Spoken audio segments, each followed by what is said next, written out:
So let me introduce you the next keynote speaker, Milena Matic, Head of Marketing and Strategy Albania, FYR, Montenegro and Serbia, from Ericsson, the company that introduces to us the term network society.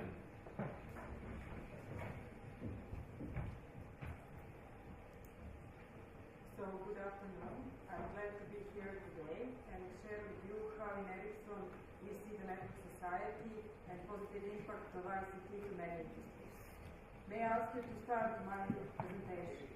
Mr. Vangelis, may I ask you to start the presentation?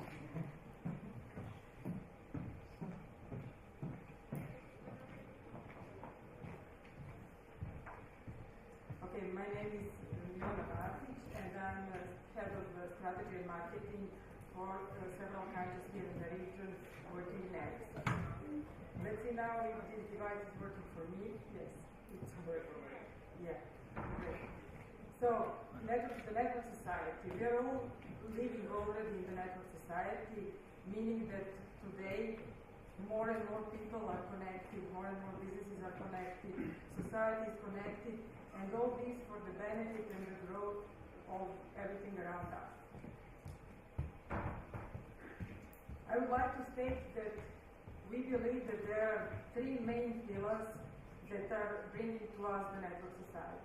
One of them is mobility, the other one broadband, and of course the cloud. So the mobility is actually enabling us to be anywhere and be in position to read our mails, to access the data that we would like. Then the broadband is also enabling us to be somewhere in the countryside and download all the information of the video we would like. And the cloud is also enabling us to have any device with us, but then to be in position to access a lot of data or a video that we would like that is somewhere in a cloud storage. Okay?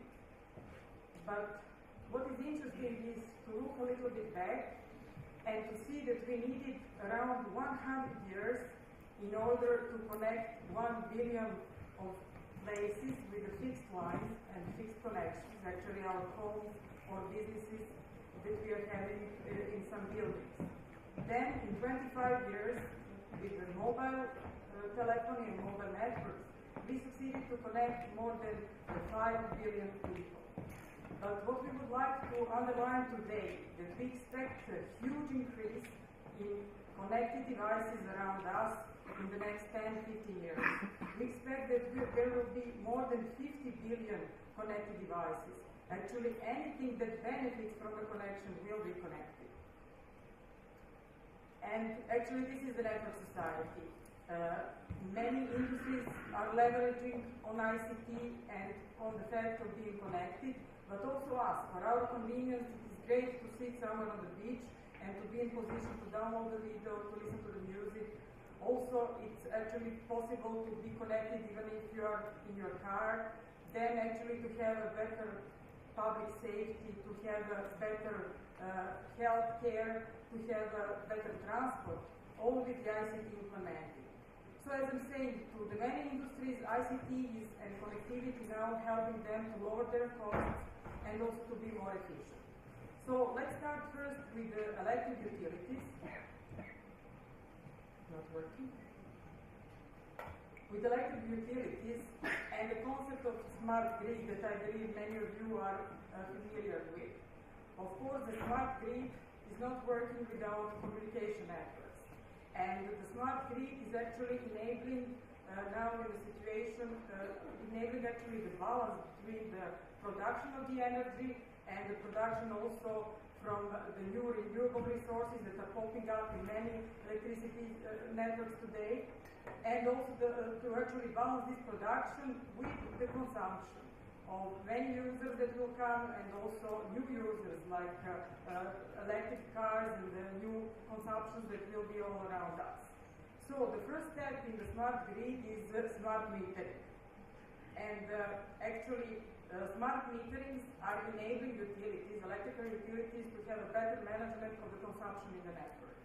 But also for us as end users, the smart grid will bring possibility to have in your smartphone application that will enable you to know what is your consumption currently at your home, or to switch on, switch off some devices that you have at your home. So this is actually something that we would like to avoid with the smart grid. So to have more reliable networks, to actually have answer to the peak demand, and to have more stable systems. In Ericsson, we are already for years in smart meterings and smart utility, smart grid concept. We are actually having solutions that we actually are partnering with many utilities around the world, like big names like E.ON, like Endesa, Enel, and so on. And we are even providing managed services to the utilities to which we are having a smart metering project developed, like Acea in Italy and many other companies around. Then we are also moving a step ahead in the intelligent public lighting, and of course smart grid communication and renewable energy sources in many smart city concepts and smart city installations around the world, like the one in Sweden, in Stockholm, called Royal Seaport. Then in the transport industry, the connected vehicles, connected cars are something that is happening around us. We have developed this solution called Connected Vehicle Cloud that is now creating completely new market space around us.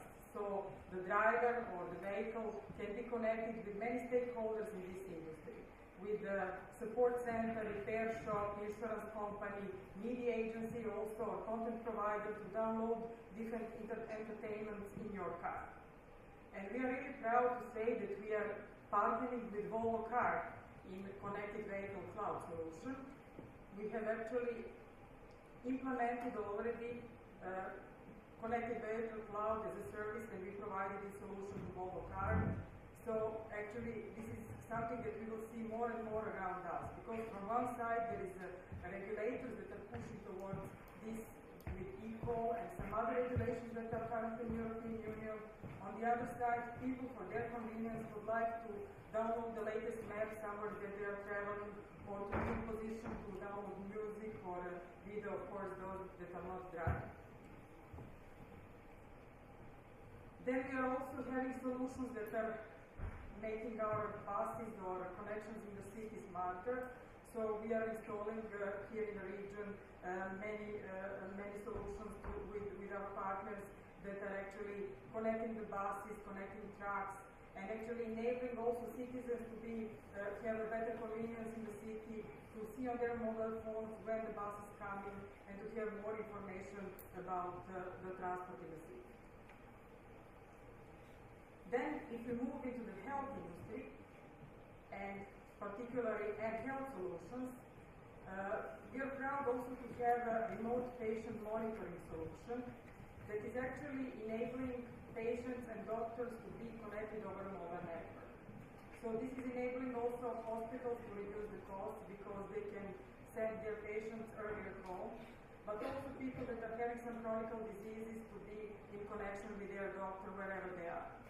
So actually what this is, there are different patient units that are measuring some vital parameters, like blood pressure or ECG, how your heart is working, and so on. And then this information is transferred by Bluetooth to some tablet devices, and then over a mobile network to the backend system. So doctor or somebody that has the authorization can log in and check your results. You can be in contact with your doctor whenever you are and whenever your doctor is. And on the other side, we are also developing this video communication between doctor and the patient. And we are also proud to already have implemented this solution, with AT&T. Many of you probably know that AT&T is very active in this world of connected devices. They are having more than 14 million connected devices in their network. So this remote patient monitoring is actually a solution that we provided to AT&T, actually our service enablement platform that is enabling AT&T to be healthcare service provider to their customers. Then when we talk about governmental segment, of course ICT is very important if you're talking about the national, regional, or local level, to have a better response in emergency situations, or to have a better public safety, or actually the safety around us. In Ericsson, we are having many 112 projects that is enabling in countries around in the region and in the world, that is actually enabling faster and more efficient response to the emergency situations by teaming up of the police, of fire brigades, and of first aid of the hospitals to be at the scene of where the problem arises. Then we were talking today about LT, but there is also very good use of LT in public safety, and a solution that we already have created and that is under implementation, which enables then public safety brigades to actually have richer video communications, to have a video possibility to communicate, to download videos or pictures from the scenes, and on the other side actually have a better collaboration.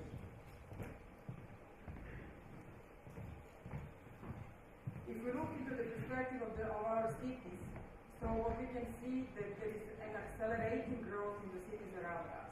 So there is more than 7,000 people becoming citizens every hour in the world, worldwide. And actually today 50% of the population already lives in the cities. By 2050 we believe that more than 70% of the population will live in the cities. So this is creating a huge challenge to those that are planning and organizing the cities. So implementation of ICT in order to have a better organization, more efficient cities, and more convenient life and work in the cities is something that is a must. We have done this study that is actually showing correlation between ICT maturity and triple bottom line, which is actually what is the positive impact of the ICT infrastructure and implementation of ICT infrastructure to the economy, to the society, to the environmental things in the cities. So you can see here that according to this analysis, some of the cities that heavily invested in ICT and that are really using it, like Singapore, Stockholm, Seoul, London, and so on, are really having a positive benefit of all this implementation. And what is for sure, the investors will come and will invest in the cities that have a very good infrastructure. So this is something that should be developed in the countries in this region for sure. This is one example of maybe most famous smart city project today in Europe that also won award for the future internet. In this project, Ericsson participated together with Telefonica and many other big names. So this was actually a live test bed where 12,000 sensors were installed around the city, and the idea was to test connected buses, smart parking, smart lighting, smart parks for irrigation, and so on. So we are really proud to participate in a project like this and to have actually solutions that are enabling our cities to be smart. Then we heard today about M-payment and M-commerce solutions.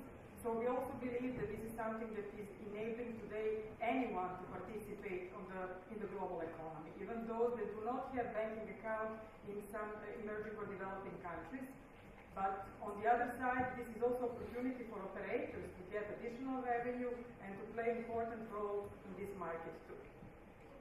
So actually there are a lot of use cases around us of M-commerce or M-payment, like basic banking services or possibility for your teenagers or family to have some additional spends or easier spends, then international remittance or payment for goods upon delivery or money transfer and so on.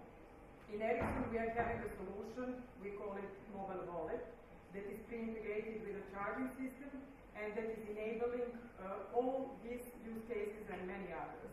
Person-to-person payments, person-to-company payments, and many value-added services. And to finish with television and TV and media that is becoming more and more important, we actually in Ericsson this is something that is according to our analysis, that in 2019, in 6 years from now, 50% of all the traffic in the network, the mobile networks, will be video and media. And there is more and more people that are using video media on their different devices. We're talking about digital terrestrial television. Here in Albania, you are very advanced. You already have digital television, digital terrestrial television in place. And it is very important. This morning we heard that there is a plan to finalize analog to digital switchover. And what is really good is that the spectrum that will be freed up with the analog to digital switchover will be used for mobile broadband. This is something that we believe is very important because, as I said at the beginning, this is one of the three pillars that we believe is helping network society to develop. So thank you very much.